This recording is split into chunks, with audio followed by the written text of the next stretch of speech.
ناظرین حضرات، چینل کو سبسکرائب کیجئے، ساتھ میں بیل آئیکن ضرور دبا دیجئے تاکہ آنے والی ویڈیو کی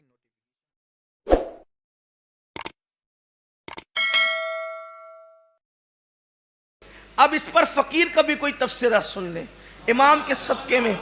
امام فرما رہے ہیں کہ قدرت خاص علم و قدرت کے اعتبار سے تو سب کے ساتھ ہے، لیکن جب دعا کرتا ہے کوئی بندہ تو اللہ اس کے ساتھ خاص معیت، اس کو اپنا قرب عطا کرتا ہے، اس کو اپنی معیت عطا کرتا ہے، گویا کہ اپنی شان کے مطابق اس کو اپنی ہم نشینی عطا کرتا ہے۔ کب؟ جب بندہ دعا کرتا ہے۔ اب دعا کیا کر رہے ہیں؟ اللہ عمر دے، اللہ روزی دے، اللہ بیٹا دے، اللہ مصیبت دور کر دے۔ بولو مانگا کیا؟ روزی۔ لیکن اس کی شان تو دیکھے، کہتا ہے جب تو دعا کرتا ہے تو میں تیرے ساتھ ہوتا ہوں۔ بندہ روزی مانگ رہا ہے، مل خدا رہا ہے۔ ارے مانگا کیا اور مل کیا گیا؟ اور جس کو خدا مل گیا اب اسے روزی کی فکر کیا ہے؟ جس سے رزاق ملا ہے اسے روزی کی کمی کیا ہے؟ جس سے بیٹا دینے والا ملا اسے بیٹے کی کمی کیا ہے؟ جس سے خوشیاں دینے والا ملا اسے خوشیوں کی کمی کیا ہے؟ میرے اللہ کی عظمتوں پہ قربان، مخلوق کو مانگا خالق مل گیا۔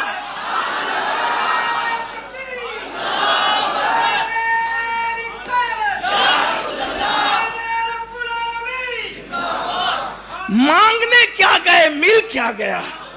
لیکن کوئی مانگے تو صحیح، اقبال کہہ رہے ہیں ہم تو مائل بکرم ہیں کوئی سائل ہی نہیں، ہم تو مائل بکرم ہے کوئی سائل ہی نہیں، راہ دکھلائے کسے راہ روے منزل ہی نہیں۔ اللہ فرماتا ہے جب میرا بندہ دعا کرتا ہے تو میں کیا بات ہے، جب دعا کرتا ہے میں اس کے ساتھ ہوتا ہوں۔ ہزار حاجت روائیاں پر امام کا جملہ ہے، کہتے ہیں اپنے مولا کی معیت سے مشرف ہوں، ہزار حاجت روائیاں اس پر نثار، لاکھ مقصد و مراد اس کے تصدق، لاکھ مقصد و مراد اس کے تصدق، کہ جب خدا ساتھ ہو جائے۔ پھر حدیث نقل کرتے ہیں، اللہ فرماتا، اللہ کے رسول علیہ السلام فرماتے ہیں اللہ کے نزدیک کوئی چیز دعا سے بزرگ تر ہے ہی نہیں۔ اللہ کے نزدیک دعا سے بزرگ تر کوئی چیز نہیں ہے۔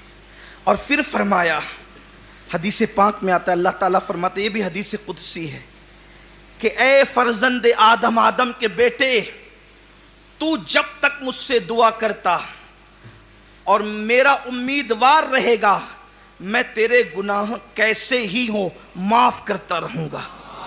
اور پھر کہتا ہے مجھے کچھ پرواہ نہیں، پتہ چلا دعا کرنے سے مرادیں تو ملتی ہے، گناہ بھی معاف ہوتے ہیں، اور جب تک دعا کرتے رہو گے گناہوں کی مغفرت ہوتی رہے گی۔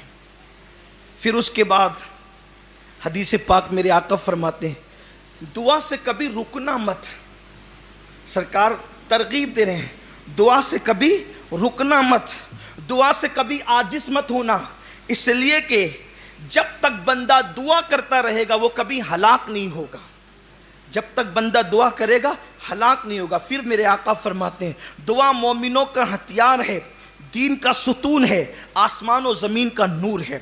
اور پھر اب میرے آقا فرماتے ہیں اب دعا کی برکت کیا ہے، فرماتے ہیں جو بلا اتر چکی ہماری قسمت میں، جو بلا لکھی ہوئی ہے، بلائیں لکھی، مصیبت، مثال کے طور پہ اس کا ایکسیڈنٹ ہوگا، اس کو چوٹ آئے گی، اس کی آنکھ پھٹے گی، اس کی روزی تباہ ہوگی، اس کا مال ضائع ہوگا، اس کا بیٹا مر جائے گا، وغیرہ وغیرہ جو بلائیں اتر چکی اللہ رب العزت۔ لیکن یہ بات کہہ رہا ہوں کہ وہ قضائے مبرم حقیقی کے متعلق نہیں کہہ رہا ہوں، بلکہ شبیہ مبرم یا اور جو تقدیر کی قسمیں بیان کی گئی ہے، قضائے مبرم حقیقی کے علاوہ کی بات کر رہا ہوں، صرف اہل علم کی طرف، ورنہ آپ یہ نہ کہیں کہ دعا کو آپ نے اتنا کیسے بڑھا دیا، واللہ ہم کون ہوتے ہیں بڑھانے والے، یہ تو مصطفیٰ جان رحمت بیان فرما رہے ہیں۔ فرماتے میرے آقا علیہ السلام جو بلا اتر چکی اور جو ابھی نہ اتری، دعا کی برکت سے وہ سب کے سب دفع ہو جاتی ہے۔ دعا ان سب کے لیے، دعا ان سب کے حوالے سے نفع بخش ہے، یعنی جو بلا اتر چکی ہے وہ بھی ٹل جاتی ہے دعا کی برکت سے، اور جو اترنے والی ہے وہ بھی ٹل جاتی ہے۔ میرے آقا مصطفیٰ جان رحمت صلی اللہ علیہ وآلہ وسلم فرماتے ہیں بلا اترتی ہے پھر دعا چڑھتی ہے، بلا اترتی ہے اور دعا چڑھتی ہے، یہاں تک کہ دونوں میں جھگڑا ہو جاتا ہے اور دونوں لڑتے رہتے ہیں قیامت تک، یہاں تک کہ دعا بلا کو اترنے نہیں دیتی، یعنی دعاؤں کی برکت سے بلائیں ٹل جایا کرتی ہے۔ پھر اس کے بعد میرے آقا صلی اللہ علیہ وآلہ وسلم ارشاد فرماتے ہیں کیا میں تمہیں وہ چیز نہ بتاؤں؟ اب یہاں خاص توجہ، یہ حدیث پاک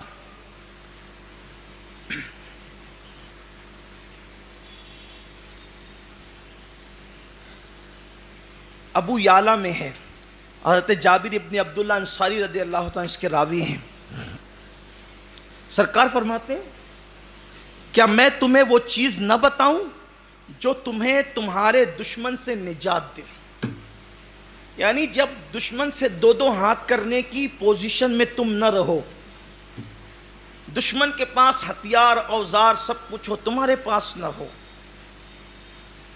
تو حضور فرماتے ہیں میں تمہیں وہ چیز نہ بتاؤں جو تمہارے دشمن سے تمہیں نجات دے؟ پھر فرمایا تمہارا رزق کو وسیع کر دے، یعنی ایسی چیز میں تمہیں نہ بتاؤں جس سے دشمن سے نجات ملے اور روزی وسیع ہو جائے۔ پھر فرمایا وہ یہ ہے کہ رات دن اللہ سے دعا مانگتے رہو، کہ دعا صلاح مومن یعنی مومن کا ہتھیار ہے۔ جہاں پر انسان کی طاقت جواب دے جاتی ہے وہاں انسان کی دعا کام آتی ہے، اور جب دعا کی جاتی، خود اللہ کے حبیب علیہ السلام جب 313 بدر میں تھے